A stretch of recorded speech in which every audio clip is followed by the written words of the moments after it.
Assalamualaikum warahmatullahi wabarakatuh. Kembali lagi bersama TS Channel, channel yang menyajikan informasi, edukasi, kisah, dan misteri di belahan dunia ini yang mungkin belum terungkap.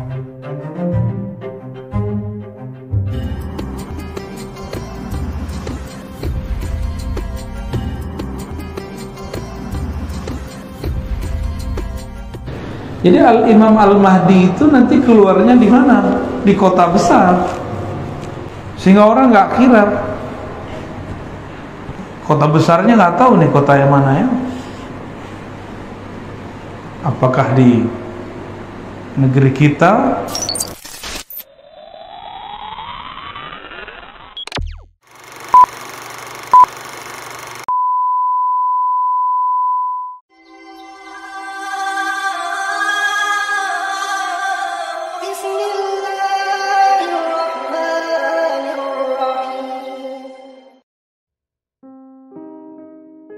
Assalamualaikum warahmatullahi wabarakatuh. Alhamdulillah rabbil alamin, hamdal hamidin, hamdal mustaghfirin, hamdan yuwafi ni'amahu wa yukafi'u mazidah. Allahumma bika asbahna wa bika amsayna wa bika nahya wa bika namutu wa bika nusyur. Asbahna ala fitratil Islam وكلمة الإخلاص وعلى دين نبينا محمد وعلى ملة أبينا إبراهيم حنيفا وما كان من المشركين. اللهم نسألك العفو والعافية في الدين والدنيا والآخرة.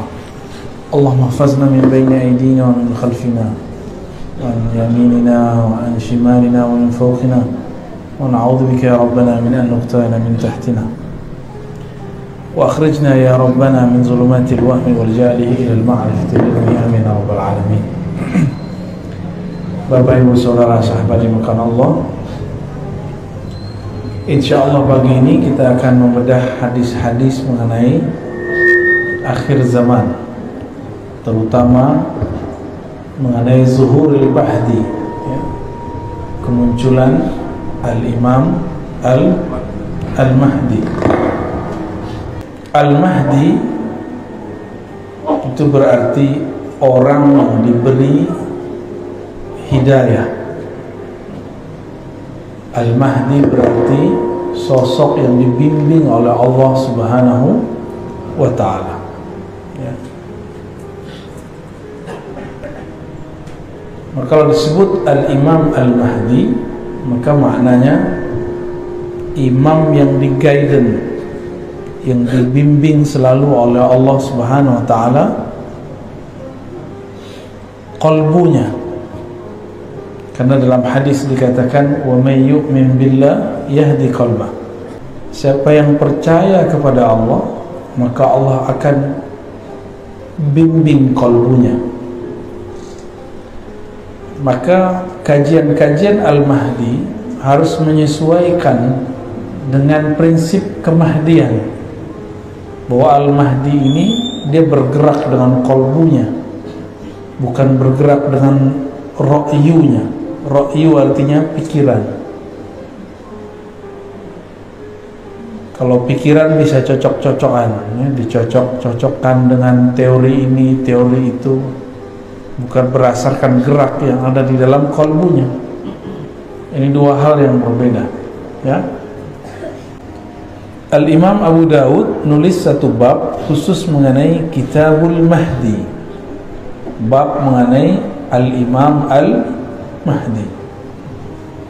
Nah, ini saya bacakan beberapa hadisnya. An Abdullah bin Mas'ud, dari Abdullah bin Mas'ud, anin Nabi sallallahu alaihi wasallam, dari Nabi sallallahu alaihi wasallam, "Law lam yabqa min ad-dunya illa yawmun." Seandainya dia tidak tersisa lagi di bumi ini, di dunia ini, kecuali satu hari saja, la tawwalallahu dzalikal yawm, sungguh Allah akan memanjangkan hari tersebut, hatta yab'atha fihi rajulan minni min ahli baiti, sampai Allah mengutus pada hari tersebut rajulan minni, seseorang laki-laki, minni, dariku. Dalam riwayat ini ditambahkan min ahli baiti, dari ahlu baitku. Apa arti ahlu bait? Keluarga Rasulullah sallallahu alaihi wasallam. Ahlu bait itu yang inti. Jadi ada ahlu bait secara umum, istri-istri Nabi, begitu juga Bani Hashim. Tapi ada ahlu bait yang khas, anak-anak Rasulullah, mantu-mantunya, dan cucu-cucunya. Maka dalam hal ini yang termasuk di dalamnya adalah Utsman, Ali. Terkhusus untuk Sayyidina Ali karena dari beliaulah bersambung nanti zuriat Rasulullah SAW dari jalur Fatimah. Ya, ini kekhususan bahwa Nabi tidak punya anak laki-laki, maka anaknya dari jalur perempuan. Sayyidina Ali punya anak Hasan Hussein, dan Nabi SAW sangat mencintai mereka. Jadi ahlul bait yang khas disebut Nabi siapa? Khadijah, Fatimah, Hasan Hussein, dan Ali. Ini yang disebut ahlul bait. Maka zuriat Sayyidina Hasan dan Hussein, mereka lah yang disebut dengan zurriyah, keturunan ahlul bait. Ini secara harfiah. Oleh karena itu, di akhir zaman yang tidak percaya dengan zuriat Nabi, bahwa masih ada zuriat Rasulullah SAW, dipastikan mereka adalah musuh-musuh daripada Al-Imam Al-Mahdi. Berarti mereka masuk kelompok yang disebut Khawarij. Kelompok apa namanya? Khawarij. Lalu disebutkan di sini ciri-cirinya. Yuwati ismi. Yuwati bahasa Arabnya muwata'ah. Muwata'ah berarti muwafaqah, munasabah. Sama namanya dan namaku. Ini secara harfiah. Tapi kembali kepada bahasa Arab, yuwati ismuhu ismi wasmu abihi ismu abi.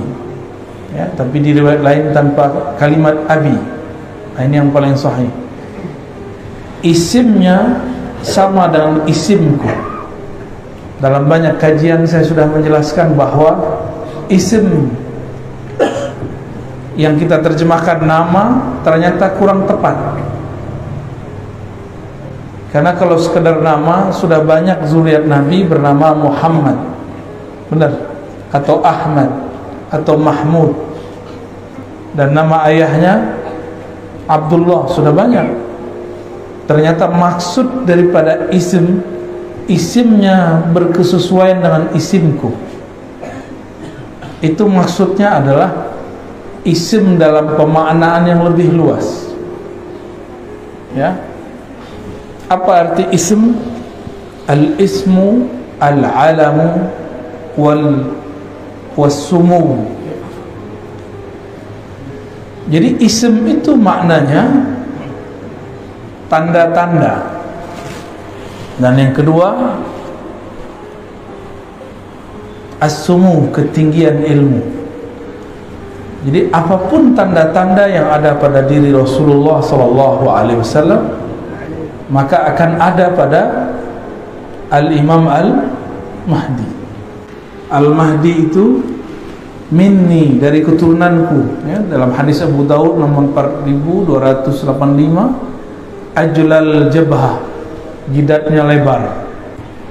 Jidat lebar itu bukan berarti semua orang yang punya jidat lebar berarti ada bakat jadi Imam Mahdi, ya. Itu orang stres mungkin, ya. Aqnal anf, hidungnya mancung sedikit agak bengkok, atau bengkoknya biar mana. Tapi ini juga salah satu makna. Tapi ingat, ini itu setelah Imam Mahdi diislah, ada namanya islah. Jadi Imam Mahdi itu dalam hadis yuslihuhullahu fi lailah, akan Allah islah dia, perbaiki dia dalam satu malam.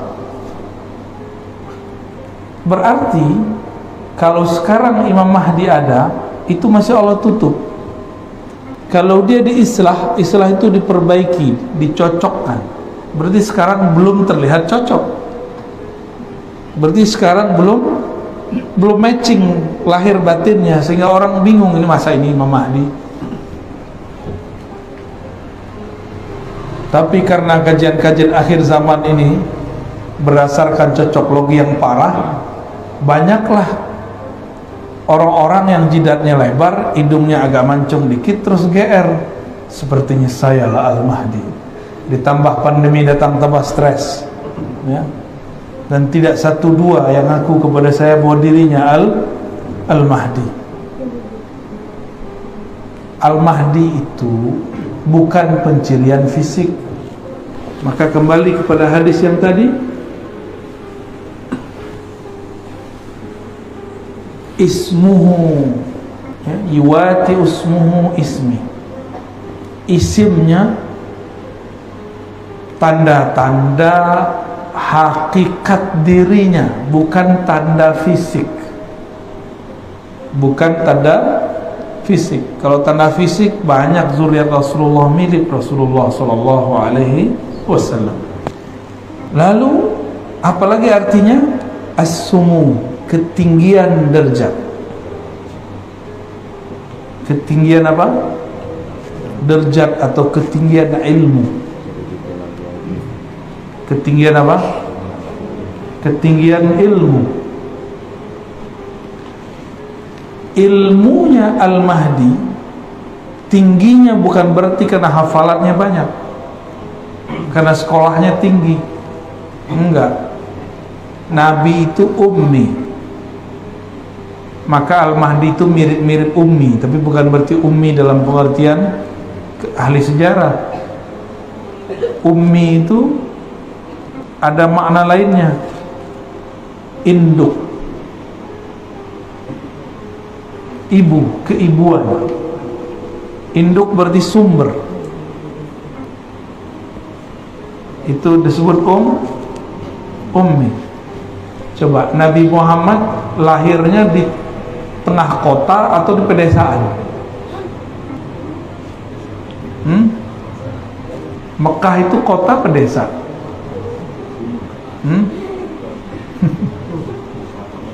Desa apa kota tuh Mekah itu?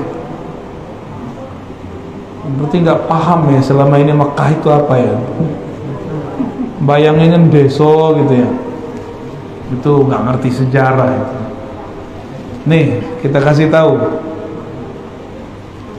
di tanah padang pasir yang dibutuhkan apa? Air. Maka di mana ada air itu menjadi pusat peradaban, jadi kota besar. Di padang pasir di Hijaz, di mana pusat air? Di Mekah. Berkah kaki Sayyidina Ismail, maka keluarlah air. Ada orang safar, mereka minta air. Ada yang tidak pindah-pindah, terjadilah perkawinan, terjadilah perdagangan, terjadilah turun-temurun terus, dan sampai pada masa Sayyidina Muhammad SAW lahir beliau, itu Mekah sudah jadi kota besar, bukan kampung ya, bukan kampung. Itu Ummul Qura, disebut apa? Induknya semua desa-desa, itulah yang disebut kota. Kota besar itu, di mana ada air. Nah, itu pertama. Yang kedua, di mana ada tempat suci. Di Jazirah Arab tempat sucinya di mana? Ya di Ka'bah itu.